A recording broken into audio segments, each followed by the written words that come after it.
Donc salut à tous les amis, on se retrouve sur une nouvelle vidéo sur ma chaîne SK Hardware. Donc aujourd'hui toute nouvelle vidéo, comme vous avez pu voir dans le titre, on va parler des top 3 cartes mères pour Intel en 2021. On commence tout de suite. Donc première carte mère qui est super bien, c'est une carte mère de chez Gigabyte, la H310M S2H 2.0. Le 2.0 c'est parce qu'il y a un port M.2. Donc c'est une très bonne carte mère, comme vous pouvez le voir. Elle a deux slots de RAM. Elle a le chipset 1151 de chez Intel. Elle a 4 ports SATA. Le gros port 21 pins pour alimenter la carte mère. Il y a un emplacement pour mettre une carte graphique. Deux emplacements pour mettre des cartes Wi-Fi. Un port M.2. Franchement, c'est une très bonne carte à bon prix. Comme vous pouvez le voir, en plus elle est faite de assez bonne qualité. C'est du Gigabyte. Les condensateurs qui sont faits en métal. J'ai déjà eu l'occasion de la tester. Malheureusement, le seul petit bémol sur cette carte mère, c'est qu'il y a deux slots de RAM. Donc pour les gens qui veulent mettre du 32 Go de RAM sur leur PC, malheureusement, vous ne pourrez pas. Et cette carte mère prend en compte jusqu'à 2666 MHz. Donc les gens qui veulent mettre du 3000 MHz ou du 3200 MHz, ce ne sera pas possible malheureusement. Donc on va passer au connectique qu'il y a sur la carte mère. Donc tout en haut, elle a des connectiques pour les toutes anciens claviers qui sont juste ici en vert, et pour les toutes anciennes souris ici en vert. Elle a un port VGA, un port DVI, pardon, un port VGA, un port HDMI. Pour vous rappeler, pour brancher vos écrans, on ne les branche pas sur la carte mère en 2021 et même en les années précédentes. On la branche sur la carte graphique, parce que quand on branche la carte graphique sur le port ici, le port PCIe Express, PCIe Express 4.0, ben en fait les ports HDMI et DVI et VGA vont être automatiquement désactivés de la carte mère. Donc c'est pour ça qu'il faudra brancher ces ports sur la carte graphique. Ensuite, elle a deux ports USB 2.0. Elle a deux ports USB 3.0. Elle a encore deux ports USB 2.0. Elle a un port Ethernet avec le petit clignotant ici qui va définir si votre connexion est assez rapide ou non. Et ici, c'est pour savoir si votre carte mère est allumée. Et que le courant d'Internet passe bien dans la carte mère. Par après, vous avez l'entrée micro. L'entrée en vert, ici, c'est pour l'entrée audio. Et l'entrée en bleu, c'est l'entrée pour les caissons de basse. Voilà, je cherchais le mot. Donc, comme vous pouvez le voir, une très bonne carte mère fait avec assez de bonne qualité. Ici, on a le bloc d'alimentation CPU. Ici, je pense que vous saviez tous, mais c'est où on met le processeur, on met la carte graphique, on met les deux ports Wi-Fi. Ici, c'est les condensateurs. Ici, on a la carte son tout en bas. On a une assez bonne carte son sur cette carte mère, vraiment. Ici, on a le petit port M.2. Et sinon, ici, on a les 4 ports SATA. Franchement, c'est top. Une bonne carte mère à bon prix. 72,95€ chez LDLC. Franchement, en plus, elle est en stock pour le moment. Comme vous savez, pour l'instant, c'est un peu du n'importe quoi sur le marché hardware. Donc, franchement, c'est bien. On passe à la carte mère suivante. Donc là, on est déjà dans du haut de gamme. On est sur une Z390A Pro de chez MSI.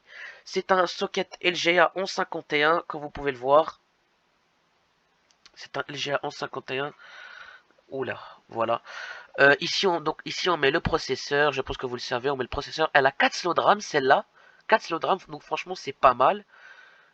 Par après, ici, comme vous pouvez voir, elle a 4 slots de RAM. Ici, c'est où on met le processeur. Elle a une assez bonne finition. Franchement, c'est une des cartes mères de chez Intel qui a les meilleures finitions. Franchement, c'est juste la petite backplate de la carte mère qui est en brun. Je pense que vous le voyez, mais c'est pas un très gros souci. On peut mettre deux cartes graphiques. On peut mettre 4 ports pour des cartes Wi-Fi. Il y a 6 ports SATA. Sur cette carte mère, il y en a 6. Par après, cette carte mère, elle accepte les barrettes de RAM en 3200 MHz, même 3600 MHz. Donc franchement, c'est pas du tout à négliger, surtout pour les personnes qui veulent mettre du 32 Go de RAM comme les streamers ou bien les personnes qui ont besoin de beaucoup de barrettes de RAM pour faire du montage vidéo ou des retouches photos. Donc franchement, cette carte mère, elle est faite pour vous. Elle a une très bonne backplate, comme j'ai pu vous le dire, c'est juste qu'elle est en brun.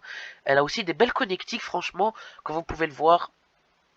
Comme vous pouvez le voir ici, Elle a deux ports USB tout en haut, un port pour les anciennes souris et les anciens claviers. Elle a les entrées vidéo sauf qui vont être désactivées. Elle a deux ports USB 3.0, un port type C, deux ports USB encore 3.0.2, c'est les tout nouveaux ports USB, un port Ethernet, et elle a une très très bonne carte son. Celle-là, elle a été élue comme une des meilleures cartes mères avec une des meilleures cartes son pour l'année 2020. Donc franchement, c'est pas du tout à négliger. Elle est à 139,54 € chez LDLC, oh pardon, chez Cdiscount. Donc franchement, c'est pas mal. C'est de la bonne qualité, c'est du MSI. Et en plus, elle est livrée avec 4 ports 4 câbles SATA. Donc franchement, c'est pas mal du tout. On passe à la suivante. Et donc la suivante, la toute dernière carte mère, une des plus haut de gamme pour les processeurs Intel. C'est la carte mère MSI MPG Z490 Gaming Plus. Et cette carte mère, on a la possibilité de mettre des processeurs de 10e génération de chez Intel sur cette carte mère. Donc franchement c'est pas mal. En plus elle est RGB, elle a un petit liseré RGB juste ici. Elle a des condensateurs pour le M.2. Comme ça votre SSD à haute fréquence il ne surchauffe pas. Elle a déjà une plaque IO Shield intégrée, donc vous devrez pas mettre la plaque IO Shield. Vous devrez pas mettre la plaque IO Shield dans le boîtier. Donc ici je pense que vous savez, mais il y a le port pour le CPU juste en haut. Il se voit pas trop mais il est juste là en haut. Elle a 4 slots de RAM, elle accepte le 4000 MHz celle-là. Elle a deux ports pour des cartes graphiques. Elle a trois ports pour des cartes Wi-Fi PCI Express. Elle a une très très bonne carte son. Et ici, il y a le petit condensateur pour un autre port M.2. Elle a trois ports M.2. Elle en a un tout en bas, un au milieu et un juste ici qui est juste en dessous du processeur. Donc, franchement, elle est pas mal du tout. Comme vous pouvez le voir, on va maintenant passer au connectique. Donc elle a deux ports USB 2.0, elle a un vieux port pour les souris et pour les claviers, comme vous pouvez le voir il y a les petits sticks juste en haut. Elle a un port HDMI sauf qu'on va pas l'utiliser, un port DisplayPort sauf qu'on va pas l'utiliser. Elle a un port type C, pour ceux qui veulent brancher leur téléphone directement à leur ordinateur. Elle a un port pour les hautes fréquences USB. Elle a deux ports USB 3.2, donc c'est les tout nouveaux USB. Donc ici il y a le port Ethernet. Ici il y a le port, ça c'est comme un port Ethernet, c'est pour la connexion. Ici, il y a la carte son avec les 5 ports qui sont juste ici. Donc ici, il y a l'entrée son. Ici, il y a encore une entrée son. Ici, il y a le micro. Il y a l'entrée pour des périphériques comme une guitare électrique, une basse, etc. Et ici, on a un petit adaptateur pour brancher deux micros sur cette carte mère. Donc voilà, elle est en format ATX comme la dernière carte que je vous ai montré, parce que la Gigabyte, celle que je vais vous montrer maintenant, bah celle-là en fait, c'est du micro ATX. Donc c'est pour ça qu'il est en même temps pas trop cher, c'est du micro ATX comparé aux autres.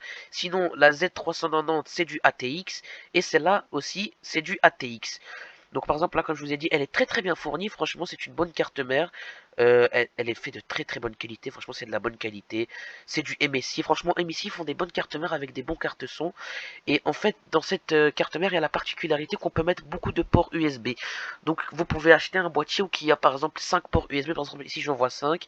Donc vous pourrez mettre jusqu'à 5 ports USB sur cette carte mère. Donc voilà, c'était SK Hardware et je viens de vous présenter les top 3 des cartes mères en 2021 pour le socket 1151 de chez Intel. J'espère que la vidéo vous a plu, n'hésitez pas à vous abonner, à mettre un petit commentaire pour le référencement ou à lâcher votre plus gros like. C'était SK Hardware et à bientôt.